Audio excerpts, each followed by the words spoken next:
जिसके विषय में ये गुणगान किए जा रहे हैं, वेद जिसकी महिमा बता रहे हैं, वो कबीर देव, कबीर साहब, कबीर प्रभु है। देव कहो, भगवान कहो, परमेश्वर कहो।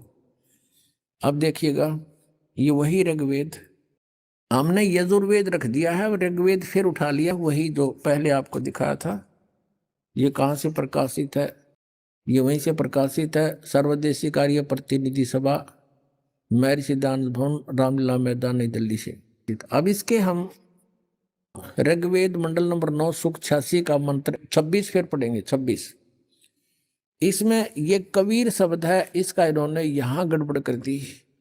यज्ञ करने वाले यजमानों के लिए, यानी भक्तों के लिए, जो धार्मिक अनुष्ठान करते हैं उन भक्तों के लिए, यज्ञ माने धार्मिक अनुष्ठान, परमात्मा सब रास्तों को सुगम करता हुआ उनके विघ्नों को मर्दन करता है, उनके विघ्न, उनके संकटों का नाश करता है और उनको पवित्र करता है, यानी सब बुराइयों से हटा देता है और अपने रूप को सरल करता है। तेज पुंज अन्य दे धर के, हल्के तेज पुंज का शरीर बनाकर परमात्मा वो कांति में, यहां लिखना था वो कबीर देव, ये कबीर देव लिखना था, कबीर देव, कबीर साहब, कबीर भगवान, विद्युत के समान क्रीड़ा करता हुआ और वर्णीय पुरुष को, यानी अच्छी आत्मा को प्राप्त होता है, वहां से चलकर आता है। यहां देखना, अब 27 मंत्र में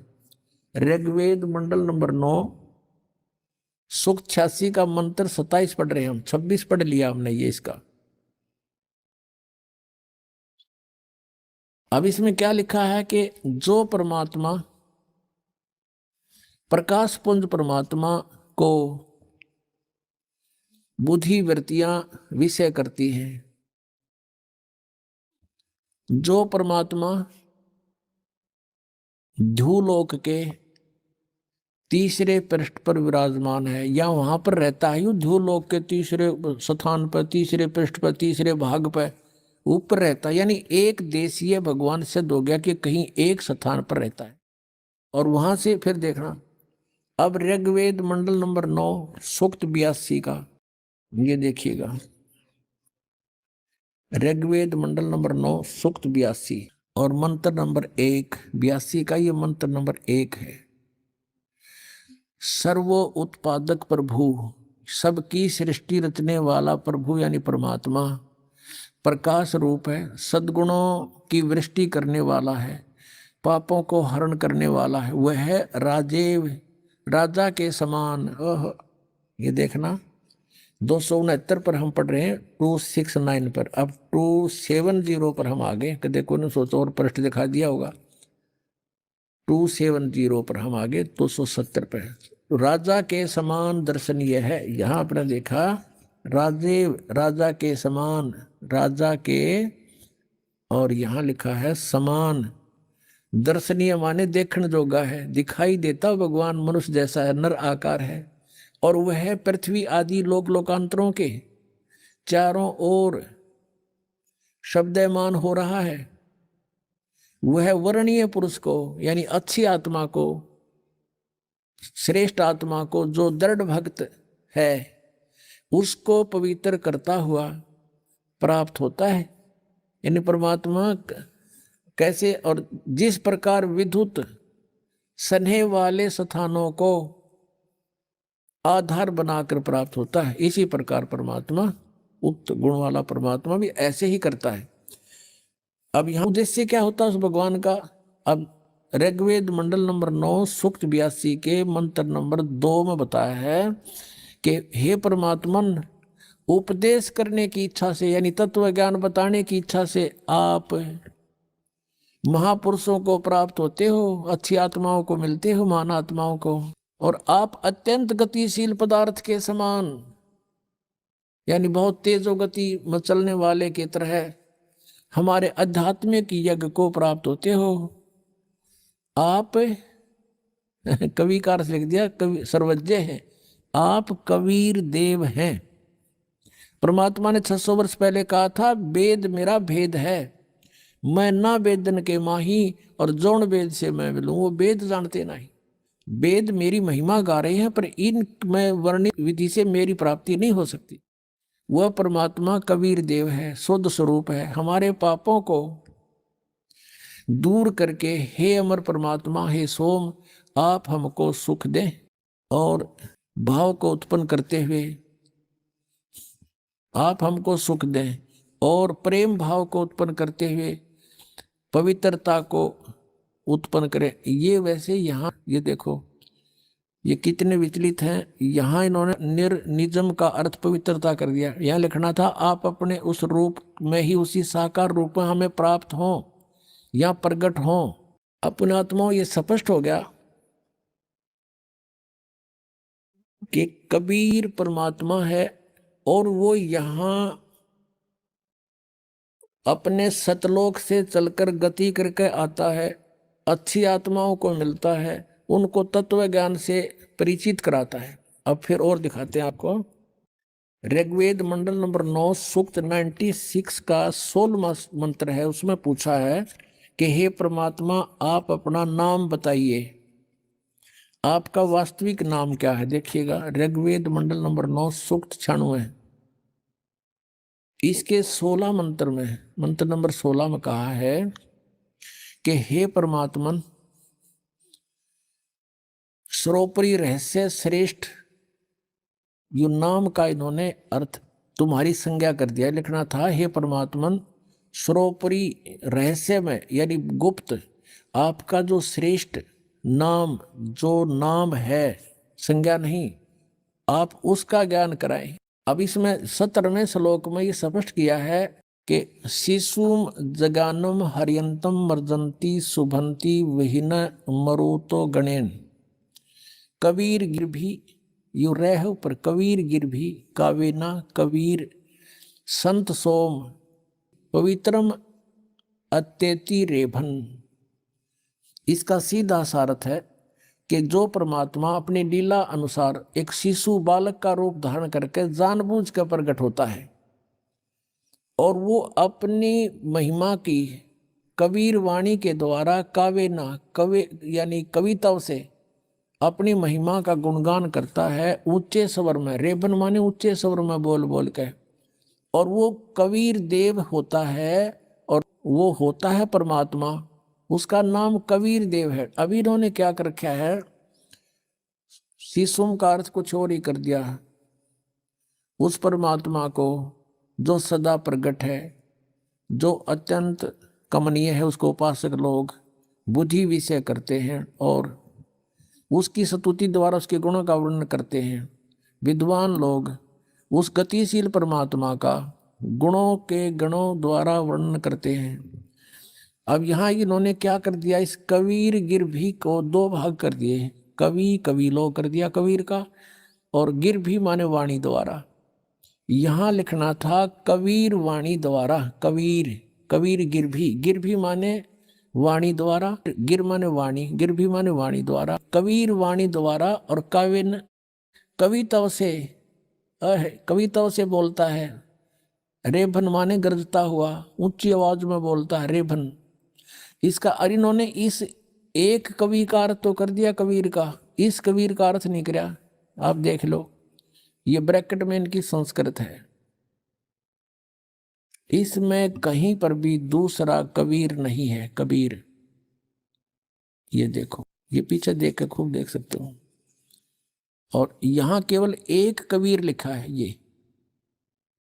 ये लिखा है कबीर। ये कबीर गिरभी, कबीर गिरवाणी, कबीर वाणी द्वारा लिखना था। उसके बाद कबीर शब्द नहीं है। ये इनके सब आदि है, इसमें कहीं पर भी कबीर शब्द नहीं है। और ये एक कबीर ने खा गए। अब जब एक अक्षर का भी अर्थ कहीं नहीं है तो वो अनुवाद कैंसिल होता है, क्रॉस लग जाता है। इन अनुवाद ठीक नहीं किया। अब इसका अर्थ ये है, ये दास बताएगा, परमात्मा ने ये चारों वेद, पांचों वेद दिए थे इस काल को, और जो कुछ भी इसमें लिखना, कहना, सुनना था हमारे लिए, वो सारा कुछ लिख कर इसको दे दिया। उसने एज इट इज बाहर निकाल दिए। ये न्यो के न्यो है। इसमें परमात्मा ने आप पे बताया है कि आपका असली नाम क्या है, प्रश्नोत्तरी स्वयं लिखकर भेज रखे। फिर यहाँ बता रखा है कि वो कबीर देव है, और वो शिशु रूप धारण करके जब प्रकट होता है अपने उद्देश्य को लेकर आता है तत्व ज्ञान देने के लिए, वो अपने मुख से वाणी बोलता है। वो कबीर जी द्वारा बोली गई वाणी कबीर वाणी कहलाती है। उस कबीर वाणी द्वारा कविताओं से, यानी कविताओं के माध्यम से, लोकोक्तियों के माध्यम से अपना सत्ज्ञान उच्चारण करता, बोलता है। फिर वो परमात्मा होता है कबीर देव। कबीर संत सोम वो ऋषि या संत रूप में प्रकट होता है और वो कवियों की तरह आचरण करता है, वो होता है परमात्मा।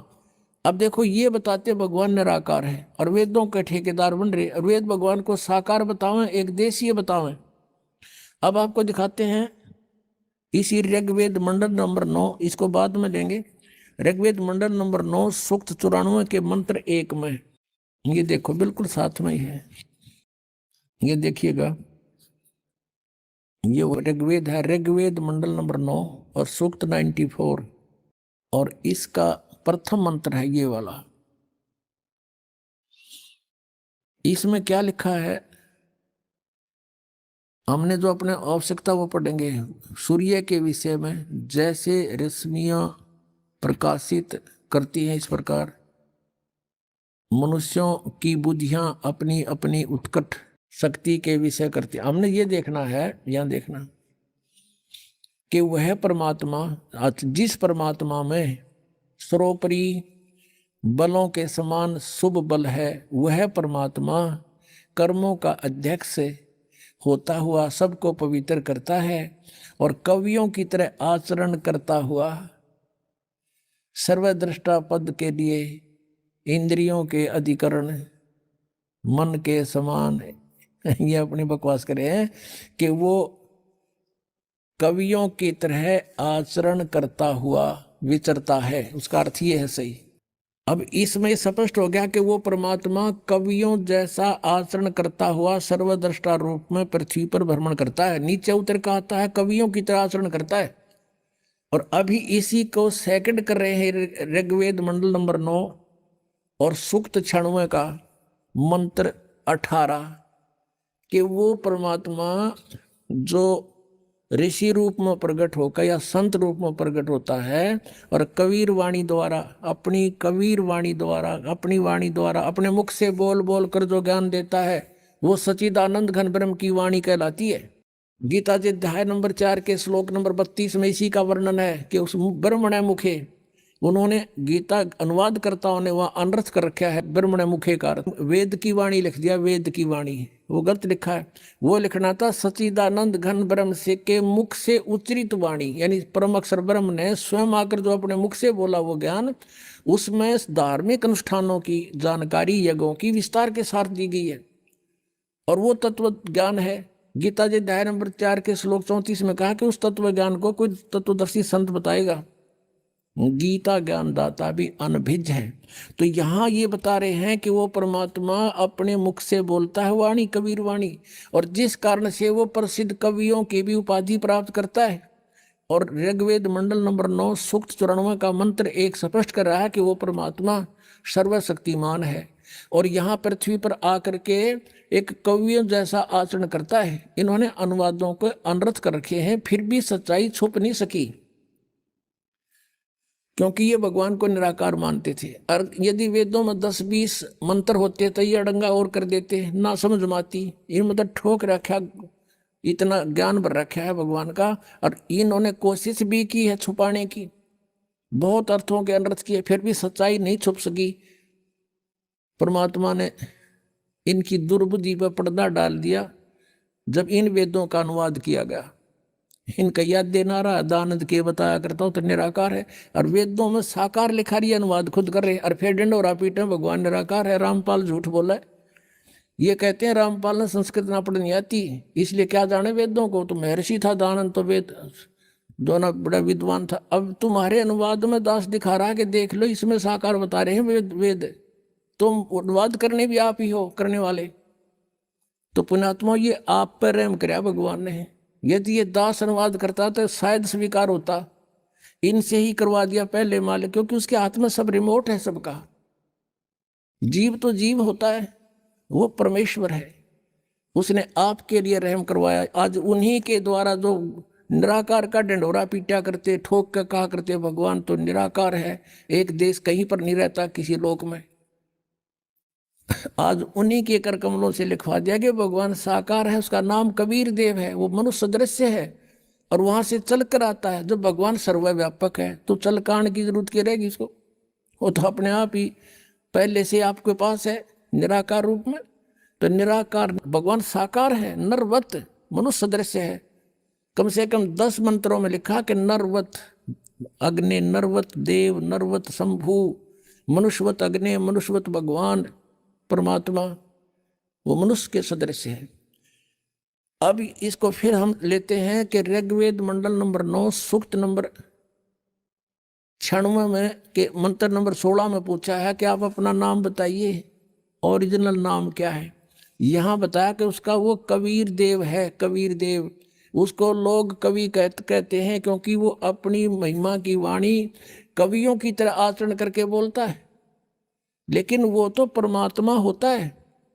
कवि तो कविताओं तक सीमित है। इस परमात्मा ने सब सदग्रंथों का, सब वेदों का, सब पुराणों का, कुरान का, बाइबल का, सब का भेद खोल कर अपनी अमृतवाणी में सुख संवेद में लिख दिया। तो ये कवियों के सत्र का ज्ञान नहीं है, तो वो कवि की उपाधि भी प्राप्त करता हो परमात्मा। देखिएगा ये ऋग्वेद मंडल नंबर 9 और सुख 96। अब हमने ये पढ़ लिया, 16 पढ़ लिया कि हे परमात्मन आप अपने उस गुप्त रहस्य में श्रेष्ठ नाम का जो नाम है उसका आप ज्ञान कराएं। अब इसमें ज्ञान करा दिया कि वो जो शिशु रूप धारण करके परमात्मा उत्पन्न होता, प्रकट होता है। अपने 5-6 वर्ष की आयु में ही परमात्मा अपनी महिमा की वाणी को काव्यना कविताओं के माध्यम से बोलना, ऊंचे स्वर में बोलकर, अत्यंत ऊंचे स्वर में पवित्र वाणी को, वो संत सोम, वो कबीर देव, वो अमर परमात्मा कबीर नाम है उसका, कबीर देव होता है। अब यहां तक हमने पढ़ लिया कि वो कबीर वाणी द्वारा काव्यना कविताओं से अपनी महिमा, स्तुति नहीं, कविताओं से अपनी महिमा सुनाता है। वो संत, वो कबीर देव, वो कबीर, वो अमर सोम माने अमर परमात्मा, वह परमात्मा कबीर होता, कबीर जो संत या ऋषि रूप में प्रकट होकर के उपदेष्टा बनता है, उपदेश देता है। ऊंचे स्वर में अपनी महिमा की वाणी ऊंचे स्वर में बुगरता हुआ बोलता है। अब देखो इसमें स्पष्ट कर दिया 18 में, ऋग्वेद मंडल नंबर 9 सूक्त 96 के 18 में क्या कहा है कि ऋषि मना, ये ऋषि कृत, यु तय है, यु मिटा हुआ विस्प्रिंट है, ऋषि कृत सवर्षा सहसरणिथ पदवी कवि नाम है। कहते वो परमात्मा जब ऋषि या संत रूप में प्रकट होता है, उस ऋषि कृत यानी ऋषि कहो, ब्राह्मण कहो, संत कहो, उस संत रूप में या ऋषि रूप में प्रकट परमात्मा के द्वारा ऋषि कृत, और ऋषि मना साधु स्वभाव के भक्तों के लिए वो सवर्षा माने बहुत आनंददायक उनकी वाणी होती है। वो असंख्यों वाणी बोलता, हजारों वाणी बोलता, इस संचरण इत्था माने हजारों वाणी। और वो कवि नाम पदवी, वो एक प्रसिद्ध कवियों की उपाधि भी प्राप्त करता है इसी कारण से, क्योंकि वो अपनी महिमा की वाणी को काव्यना कविताओं से उच्चारण करता है, गरजता हुआ बोलता है, उच्चे स्वर में दहाड़ता है। चारों युग में संत पुकारे कूक कहा हम हेल रे, परमात्मा भी कहते हैं मैं रुक के मार मार के कहा करता हूँ चारों युगों में, और हीरे मोती मान बरसाएं ये जग तुलता ढेल रे। तो कहते हैं वो गरजता हुआ, भगवान भी कहते हैं मैं ऐसे ही बोलता हूँ जो वेद बता रहे हैं। ऋषि मना, ये ऋषि कृत सवर्षा, यानी स्वर्ग, स्वर्ग जो कह रहे स्वर्ग हो गया भाई, बड़े आनंद आ गया। और सहसरणित है, हजारों वाणी बोलता है, जिससे कवि नाम पदवी, कवियों की पदवी भी प्राप्त करता है। और तृतीयम धाम मही से शेषा संत सोम विराजमान राजती विराजमानो, उसमें विराजमान है वो परमात्मा उस तीसरे धाम में रहता है। तो एक लोक तो ब्रह्म का, दूसरा लोक अक्षर पुरुष का, और तीसरा परम अक्षर पुरुष का सतलोक है, वो सतलोक में रहता तीसरे धाम। अब देखो इनके द्वारा अनुवाद, इन्होंने ज्ञानवाद किया है। ऋग्वेद मंडल नंबर 9 सूक्त 96 का अब मंत्र हम 18वां पढ़ रहे हैं। हे सोम स्वरूप परमात्मा, पालन की इच्छा करता हुआ जो महान परमात्मा तृतीयम धाम, ये बालक भी समझ ले कति जिसने ये कह खे आते हो तृतीयम धाम, तीसरे धाम में इन्होंने क्या लिखा है, देवयान और पितरान, इन दोनों से पृथक तीसरे धाम में यानी सतलोक में है, उसमें विराजमान है। इन्होंने लिख दिया वो ज्ञान योगी, यो ज्ञान योगी हटा दिया यहाँ पर अनर्थ करने के लिए। इनका याद आ गई हमने जब यू भगवान लिख दिया तो साकार सिद्ध हो गया, लेकिन यहाँ भूल गए ये ऋग्वेद मंडल नंबर 9 सूक्त 86 के 27 में भूल गए ये 9 के 86 ऋग्वेद मंडल नंबर 9 सूक्त 86 का ये मंत्र 27 जो अभी पढ़ा था हमने कि जो परमात्मा ध्रुवलोक के और तीसरे पृष्ठ माने स्थान पर धाम पर विराजमान है, वो तीसरे पृष्ठ पर तीसरे भाग में रहता है। नहीं यहाँ तो इनका याद ना आया, ज्ञान योगी भूल गए लिखना ये। अब यहाँ इनका फिर आगे समझ में काल ने प्रेरणा कर दी, तुम क्या गड़बड़ कर रहे हो, इसका अनर्थ करो। काल प्रेरणा से इन्होंने यहाँ के जुल्म किया है। देखो ऋग्वेद मंडल नंबर 9 सूक्त 96 के मंत्र 18 को पढ़ रहे हैं। सोम स्वरूप परमात्मा यानी अमर परमात्मा पालन की इच्छा करता हुआ जो महान वह परमात्मा तृतीयम धाम, या सीधा सा लिखना था, षडंगे की जरूरत नहीं थी, वो तीसरे धाम जो तीसरा धाम है उसमें विराजमान है। ज्ञान योगी नहीं, ये किसी व्यक्ति विशेष की महिमा नहीं, ये भगवान की महिमा चल रही है। और फिर कवि नाम पदवी जो कानदर्शियों की पदवी अर्थात मुख्य स्थान है, इसका लिखा वो कवि नाम पदवी, कवियों की पदवी प्राप्त करता है। ऋषि मना, ये ऋषिकृत, ऋषि सब ज्ञानों का प्रदाता, ये लिखना था उस ऋषिकृत। ये देखो यहाँ पर है, ये मूल संस्कृत इसकी मूल पाठ है। ऋषि मना ऋषिकृत यु तय है, यहाँ पर कटा हुआ है, इन्होंने ठीक लिख दिया। ऋषिकृत यानी उस ऋषि के द्वारा बनाई गई। जैसे ये देखो इन्होंने यहाँ लिखा महर्षि दानंद कृत, किसमें देख लेंगे हम, ये देख इसका क्या अर्थ हुआ कृत का, महर्षि दानंद सरस्वती कृत यानी इनके द्वारा किया गया। तो इसी तरह यहां हम देखेंगे ऋषि मना, ऋषि माने साधु संत स्वभाव के मन, उस जैसे मन वाले साहब, यानी कबीर जी के जो अनुयायी होते हैं वो पुण्यात्मा बहुत नर्म आत्मा के होते हैं, सीधे साधे होते हैं, अच्छी आत्मा। और वो कृषिकृत जो इस ऋग्वेद मंडल नंबर 9 सूक्त 96 के मंत्र 17 में कहा है कि वो कबीर वाणी द्वारा, अपनी वाणी द्वारा कबीर परमेश्वर अपनी महिमा की वाणी बोलता है कविताओं के माध्यम से। और वो संत सोम, वो संत रूप में प्रकट परमात्मा कबीर देव, वो अमर परमात्मा होता है, वो कबीर नाम है उसका, वो अमर परमात्मा होता है। और उस संत रूप में प्रकट या ऋषि रूप में प्रकट उस ऋषिकृत, उस संत के द्वारा, ऋषि के द्वारा बनाई गई सहस्राणीथ शवर्षा यानी हजारों वाणी उस ऋषि मना उसके अनुयायियों के लिए बहुत आनंददायक होती है। वो परमात्मा तीसरे धाम में रहता, इतनी सी बात है बस। और वो उस जिस कारण से वो कवियों की पदवी प्राप्त करता है। इन्होंने ये अनुवाद किया 18वें श्लोक का। वो तीसरे, ये तो हमने पढ़ लिया, वो तीसरे धाम में विराजमान है। ज्ञान योगी नहीं है, वो विराजमान है, वो परमात्मा है। यहाँ देखो ऋषि मना सर्व ज्ञान के साधन रूप मन वाला, ऋषि मना ऋषि जैसे स्वभाव वाले, वह परमात्मा ये सहस्रनीथ है, अनंत प्रकार के सत्वनीय है। सहस्रनीथ माने हजारों प्रकार की वाणी बोलता है वो परमात्मा। और स्वर्ष माने स्वर्ष यानी बहुत उस सुखदायी होती है उसके अनुयायियों के लिए, यानी उनको उनकी वाणी बहुत अच्छी लगती है। फिर 19 में क्या कहा है, ऋग्वेद मंडल नंबर 9 सूक्त 96 के मंत्र 19 में ये खुद कहते हैं तुरियम धाम, एक चौथा, तुरियम माने चौथा, ये तो तृतीयम, ये तृतीय है, तृतीयम ये है तुरियम। तुरियम माने चौथा होता है संस्कृत में, तुरियम माने चौथा, और धाम माने धाम। तो वो परमात्मा तुरियम धाम महिष विभक्ति, उसको वो स्वयं ही आकर बताता है चौथा धाम और है अकय लोक जिसको कहते हैं। पहला लोक हमारे संत भाषा में सतलोक, दूसरा अलख लोक, फिर तीसरा अगम लोक, चौथा है वो तुरियम धाम। अकय लोक, जहां से परमात्मा ने सबकी रचना की है, नीचे के लोक भी बनाए हैं। विभक्ति माने वर्णन करता है। इन्होंने क्या, तुर्य माने चौथा, धाम माने परम पद, परमात्मा है। उस महापुरुष उक्त तुर्य परमात्मा का, तुर्य माने चौथा, तुर्य माने चौथा, चौथे परमात्मा का वर्णन करता। कौन महापुरुष? वो स्वयं परमात्मा आता है, वही परमेश्वर अपने उस संत रूप में, महात्मा रूप में प्रकट, अपनी ही महिमा आप ही बताता है। अब देखो 20 में कमाल कर दिया, साकार भगवान सिद्ध कर दिया।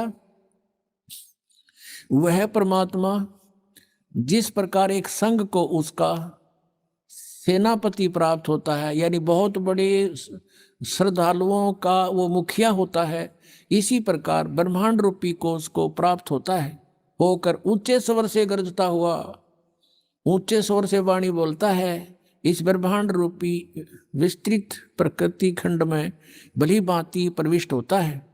जैसे कि मरिये मनुष्य, ये देखो, जैसे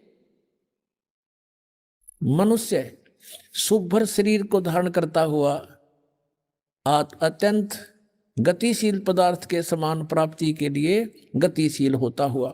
अब देख लिया ना, क्यों परमात्मा जैसे मनुष्य जैसा है, और जैसे मनुष्य शुभ्र शरीर, सुंदर शरीर धारण कर लेता है, यानी जैसे कपड़े डाल लिए मनुष्य ने, ऐसे ही परमात्मा मनुष्य की तरह सुंदर शरीर, शुभ्र माने सुंदर शरीर धारण करके प्रकट होता है, यहाँ आता है।